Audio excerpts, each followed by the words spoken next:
لو محتارة تعملي أكل إيه، هاتي حلة وفيها حبة مية وحطيها على النار وتعالي نشوف هنعمل أكل إيه النهاردة. اللهم صل وسلم وبارك على سيد الخلق حبيبي يا رسول الله. ازيكم عاملين ايه؟ يا رب تكونوا بخير وصحة وسلامة. النهاردة بقى هنعمل مع بعض أكلة كلنا بنحبها. الجو ده ساقعة، طالما فيها ساقعة بقى يبقى تدوري على الأكلات الشعبية الجميلة اللي تدفي في الشتا دي. وكمان موفرة، يعني أكلات بقى ندور على الأكلات بقى الموفرة على قد ما نقدر.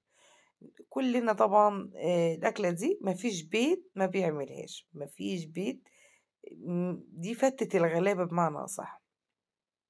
هنجيب طماطم ونجيب بصل وجزر وكوسة، كل الخضار اللي عندك اللي انت بتحبيه وتحبي تنكهي بيه أو تحبي طعمه طبعا في الأكل فبتضيفيه. عندي بصل وعندي بطاطس، عندي طماطم، كوسة وجزر.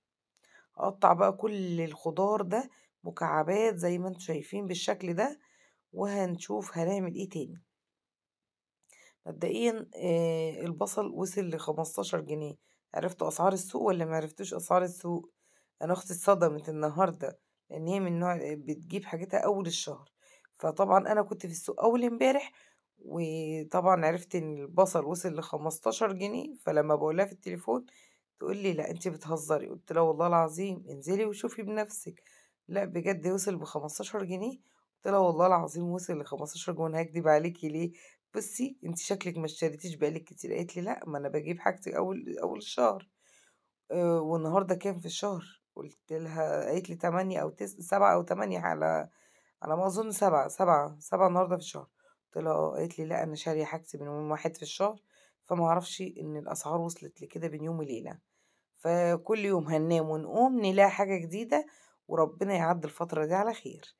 أول حاجة طبعا حطيت الخضار كله اللي قطعته مكعبات كده، وعرفنا هنعمل أكل ايه دلوقتي. حطيت العدس عليه عدس أصفر وغسلته، وبرضه رحت حطاه على الخضار. سيب الخضار بتاعي يتسلق زي ما انتم شايفين بالشكل ده.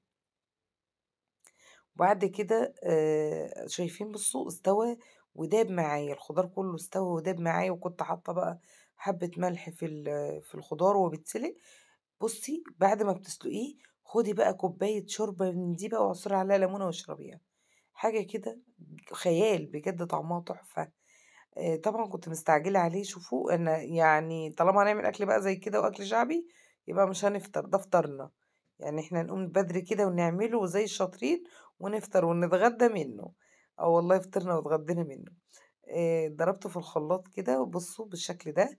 محتاجة برضه تخلّيه أتقل من كده فهتصفّي مَيّته، لإن أنا باحبه كده، لإن إحنا بنسقّي فيه، يعني بنعمله زي الفتة بالضبط. بصوا بقى حطيت واحدة ماجي والماجي ده اختياري. هنحط بقى معلقة فلفل أسود ومعلقة من الكمون ومعلقة ملح، وأنا كده كنت حاطة ملح أصلًا مع الخضار وأنا باسلقه. وهاقلّب كل ده بقى واسيبه يغلي مع بعضه كده. لسه ما خلّصناش شوربة العدس. في ناس بتاكل شوربة العدس بالطريقة دي، يعني خلاص بقى هي كده بالنسبة لهم خلصت. يدوها غلوة بقى بالتوابل دي ويروحوا واكلينها بقى وفاتين فيها العيش وياكلوها.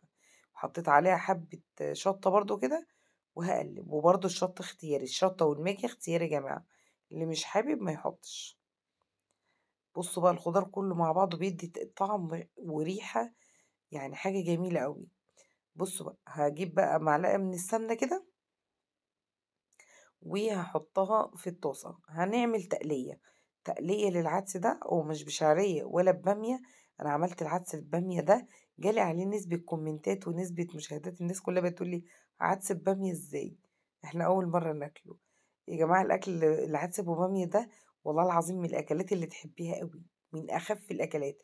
يمكن اللي أنا عاملاه بالخضار ده ممكن تحسي بحموة كده على صدرِك بالليل، لكن أبو بامية ده لا يمكن. أنتِ بتاكلي حاجة كده والله طعم وريحة وحاجة كده جميلة جدًا.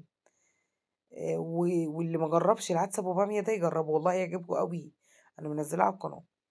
هنقلي بقى كده الملوخية هنقلي العدس مع بعض بالشكل ده يعتبروها ملوخية. ندّي هيئة لنفسنا إن إحنا بنطبخ. أي حاجة نعمة من عند ربنا، فالحمد لله اللهم ديمها نعمة. و ويا رب، يا رب بس تدوم علينا. بصوا بقى هنقلي بقى التومة بتاعتنا كده، ونطش بقى العدس بتاعنا الرهيب. بصوا اللي خد غلوة ده ما اقولكوش حاجة كده، يعني بجد طعمه وريحته كانت تحفة بصراحة. والجو ده محتاج الأكلات دي. كرنب، لفي الكرنب ولفي المحشي، ومش لازم لحم ولا فراخ، والله زويه بشوربة الماجي هيبقى زي السكر.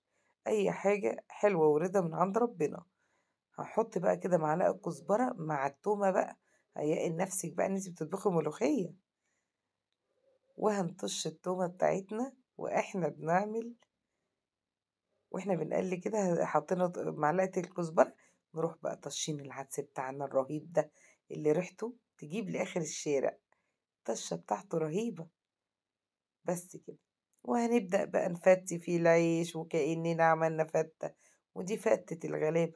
ملا فتة الغلابة يا ربي، بس دي مع الغلابة نعمة يا رب.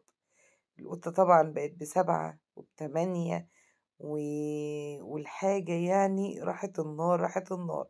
الغلاء ما بقاش في الفراخ واللحمة بس يا جماعة، احنا وصلنا للغلاء كمان في الأكل الشعبي بتاعنا. يعني عشان تعملي أكلة شعبية هتكلفيها، يعني هتكلفيها ومش هتبقي واكلة معاها لا فراخ ولا لحمة. ربنا يعافينا يا رب ويعفو عنا، ويرفع عنا البلاء والغلاء، اللهم آمين. بصوا بقى أنا قطفت العيش كده بقى، الله على الطبق ده في التلج والسقعة دي. والله العظيم حد من المتابعين كنت يعني يقول أنا كنت يعني حاسة بردان. أول ما أكلت طبقين من العدس حسيت بالدفى. يعني تخيلوا بقى تاكلوا كده طبق من العدس ده تحسي بدفى كده، يعني مش محتاجة أي حاجة.